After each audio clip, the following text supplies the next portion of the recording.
صاحب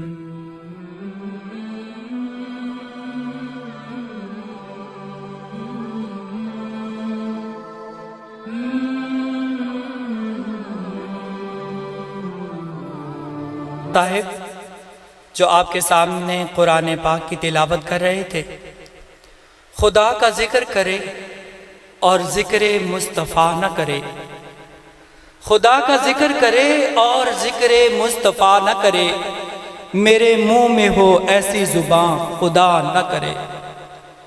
میرے بھائیوں، جیسا کہ ہماری اس محفل کا نام محفل نعت ہے، نعت کا مطلب آقا علیہ السلام کی ثنا کو بیان کرنا، آقا علیہ السلام کی سیرت کو بیان کرنا، آقا علیہ السلام کی صورت کو بیان کرنا، آقا علیہ السلام کے کردار کو بیان کرنا۔ ایک محفل آج ہم نے یہاں سجائی ہوئی ہے، آپ لوگ سامعین ہیں اور یہاں جو آئیں گے وہ مقررین ہوں گے یا نعت خواں حضرات آپ کے سامنے نعت خوانی کریں گے۔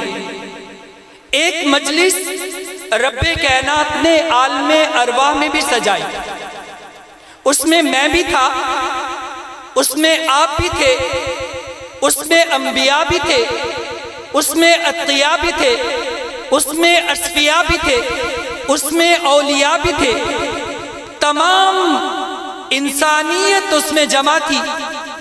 رب کائنات نے عالم ارواح میں ہم سے مخاطب ہو کے کہا، الست بربکم، کیا میں تمہارا رب ہوں؟ تو اس وقت ہم سب نے بے یک زباں ہو کے کہا تھا، قالوا بلا، کیوں نہیں یا اللہ، آپ ہی ہمارے رب ہیں۔ عالم ارواح میں تو ہم نے یہ فکرہ بولا تھا کہ یا اللہ آپ ہی ہمارے رب ہیں، لیکن جب ہم نے اس دنیا میں جنم لیا، جب ہم اس قابل ہو گئے کہ ہم اپنے ہاتھوں سے کچھ پکڑ سکے، ہماری زبان سے کچھ بول سکے، اپنے پاؤں سے چل سکے، اپنے اعضاء کو استعمال کرتے ہوئے کوئی بھی کام کر سکے، تو اس وقت جو ہم نے عالم ارواح میں رب کائنات کے حضور یہ کہا تھا، قالوا بلا، آپ ہی ہمارے رب ہیں، اس بات کو بھول جاتے ہیں۔ ہم دکاندار ہوں تو دکان کو اپنا رب بناتے ہیں، ہم فصل کاشت کرتے ہوں تو فصلوں کو اپنا رب بنا لیتے ہیں، ہم اگر کسی فیکٹری میں لگے ہوئے ہیں تو اس فیکٹری کو اپنا رب بنا لیتے ہیں۔ رب کائنات نے قرآن کا آغاز کیا، الحمدللہ رب العالمین، قرآن کا اختتام کیا، قل اعوذ برب الناس، دونوں جگہوں پہ رب لایا، قرآن کا آغاز رب سے، قرآن کا اختتام رب سے۔ رب کا مطلب کیا؟ رب کا مطلب ہے پالنے والا، پرورش کرنے والا۔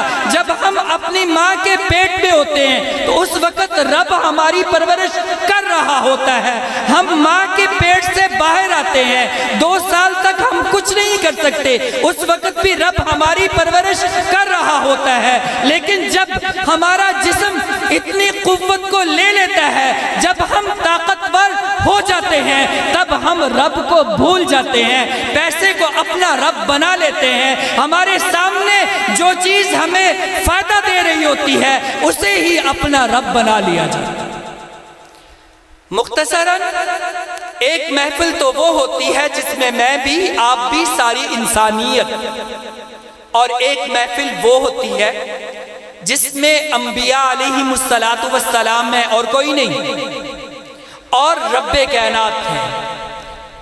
انبیاء علیہم السلام سے رب کائنات خطاب کرتے ہیں۔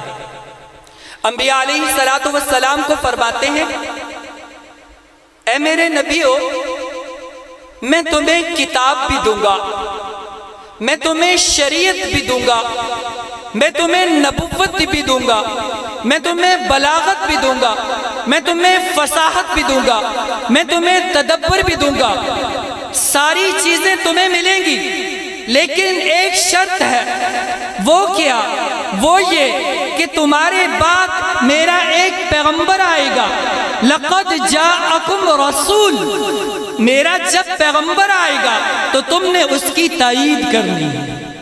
اب یہ کیا کہ محفل سجی ہوئی ہے، محفل میں جو سامعین ہے وہ انبیاء علیہم السلام ہے، جو مقرر ہے وہ خود خدا ہے، اور جو محفل کا عنوان ہے وہ شان مصطفیٰ ہے۔ تو میرے محبوب کی بات، میرے محبوب کی شان، میرے محبوب کا مقام وہ کریموں میں سب سے اکرم ہے، وہ شریفوں میں سب سے اشرف ہے، وہ جمیلوں میں سب سے اجمل ہے، وہ حسینوں میں سب سے احسن ہے، وہ میں سب سے اکمل ہے، وہ سخیوں میں سب سے اسخا ہے، وہ قویوں میں سب سے اقوی ہے۔ میرے محبوب کی شان رب کائنات نے ابھی آپ اس کائنات میں لائے نہیں تشریف، اس سے پہلے ہی شروع کر یہ عالم ارواح میں آقا علیہ السلام کی شان کا آغاز ہو رہا ہے۔ آپ ابھی اس کائنات میں آئے نہیں، آپ کے چرچے پہلے سے شروع ہو گئے، اور پھر آپ کا جو آنے کا انداز وہ بھی بڑا نرالا۔ 22 اپریل 571 عیسوی صبح صادق 4:22 پہ آپ پیر کے دن ربیع الاول کے مہینے میں اس کائنات میں آتے ہیں۔ آنے کا انداز بڑا نرالا۔ آقا علیہ السلام کی والدہ، ان کی دائیا شفا بنت وہب، وہ آپ کے پاس بیٹھی ہیں۔ عبد الرحمن بن عوف رضی اللہ تعالیٰ عنہ کی والدہ، ابھی وہ اسلام نہیں لائی ہوتی، وہ دائیا ہیں۔ آپ علیہ السلام کی ولادت ہوتی ہے، بڑی عجیب ولادت، بڑی نرالی ولادت، بڑی انوکھی ولادت۔